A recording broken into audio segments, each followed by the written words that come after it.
I gotta say, I do not understand you folks and your MP5s and your iPods and your televisions with color. Like, what does it come to? Back in my day, we enjoyed Star Wars the old-fashioned way on the good old radio.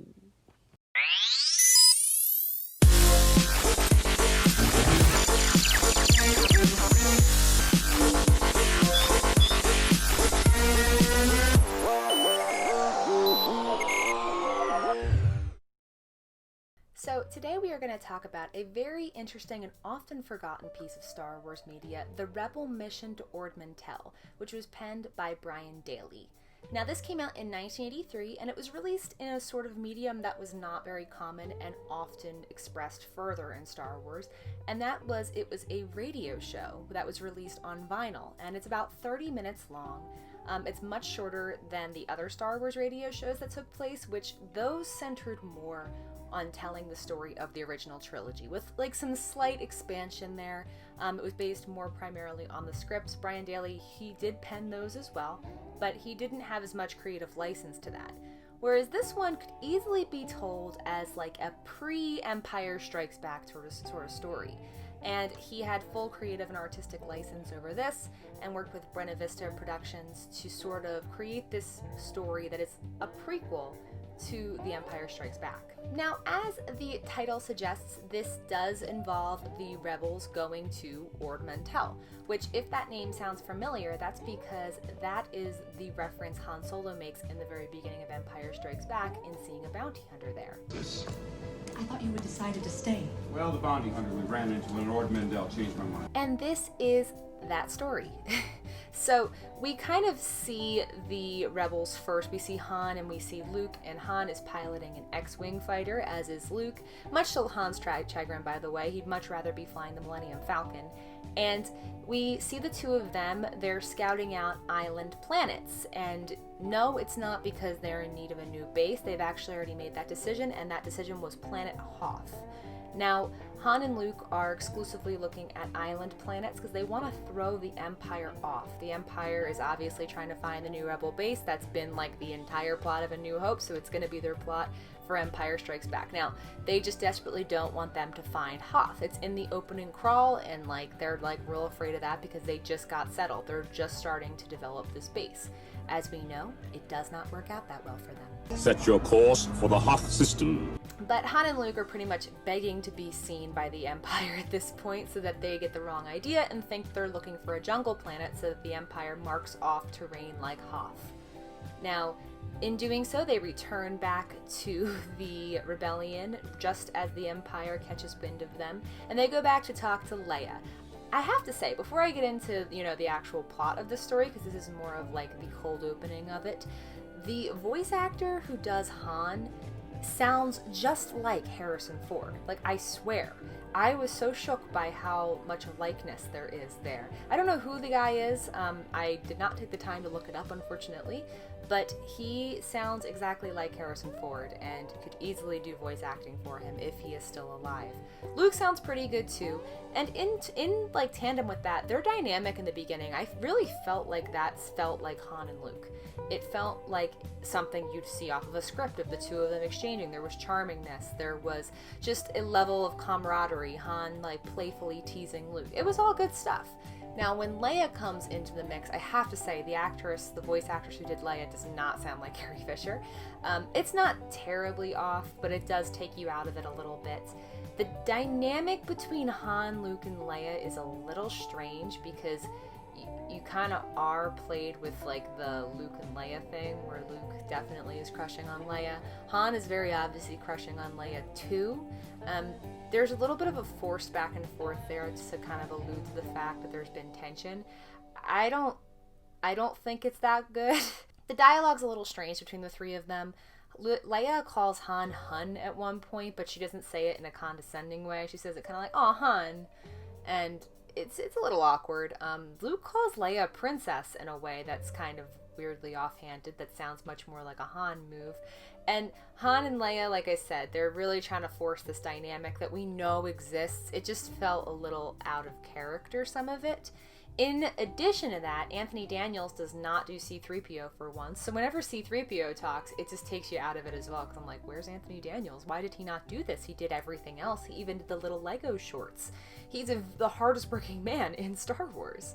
You will find us obedient and hardworking, and we will never give you any trouble. Where did R2 go? But so much of this 30-minute special, and it is only 30 minutes, I've said that before, it's definitely worth listening to because it doesn't take that much time up, but so much of it is like all this exposition of them discussing their plan. It's like Han, Luke, and Leia just being like, okay, here's what we're gonna do.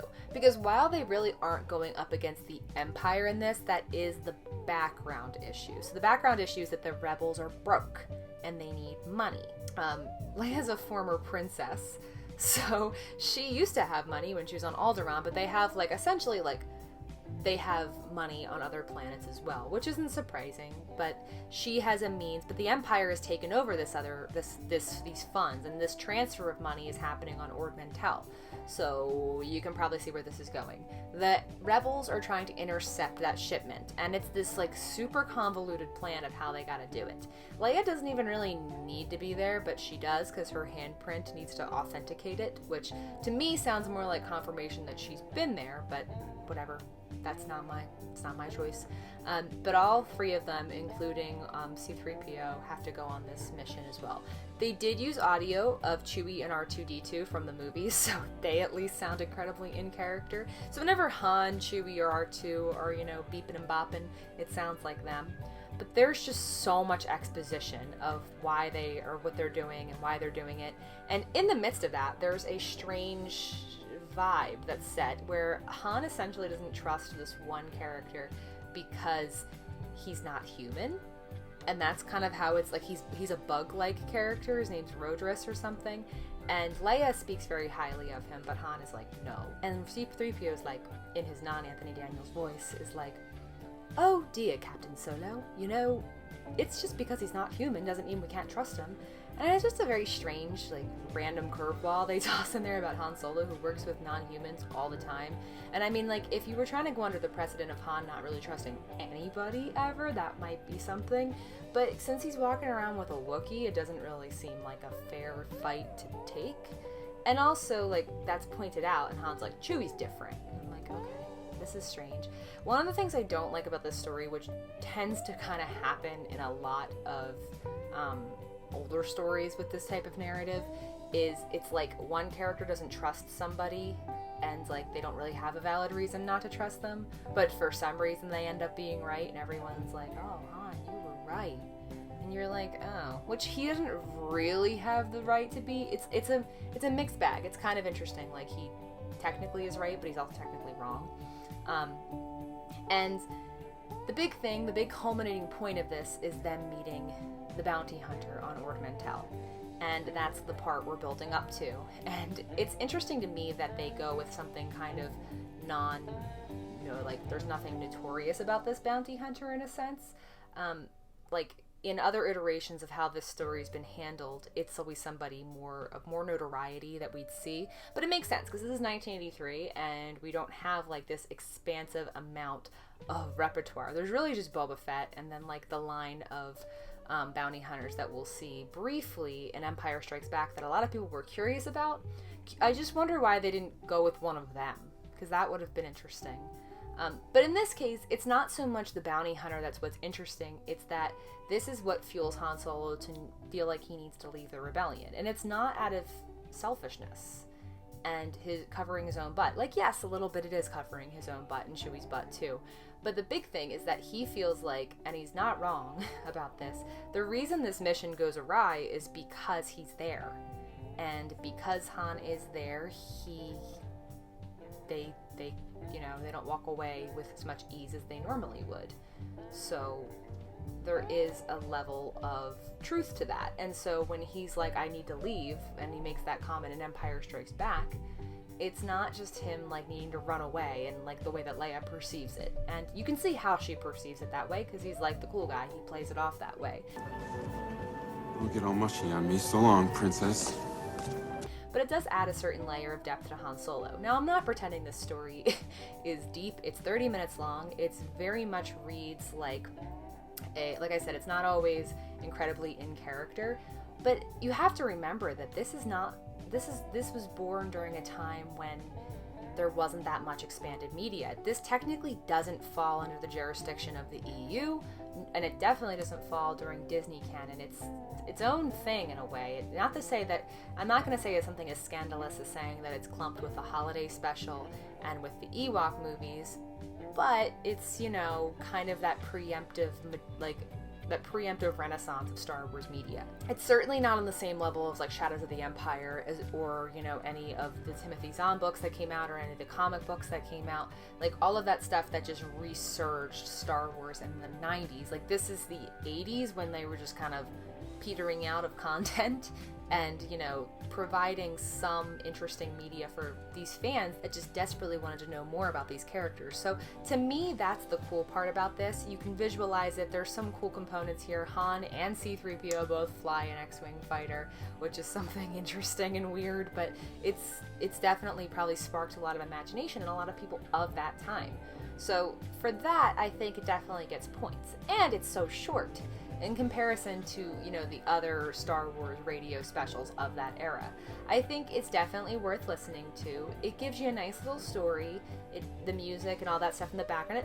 It's kind of like an old-fashioned way of how I listen to my audiobooks, because that's usually how I absorb Star Wars media, the books and all that stuff. I usually listen to audiobooks because I can multitask, I can drive, I can do whatever while I'm, you know, absorbing that. And to think that that's what this kind of was back then is pretty cool. And to show that we have not changed all that much. What do you guys think? Have you guys ever listened to Rebel Mission to Ord Mantell? Well, if you have not, you definitely should. I'll leave a link in the description below because it's super easy to find on YouTube.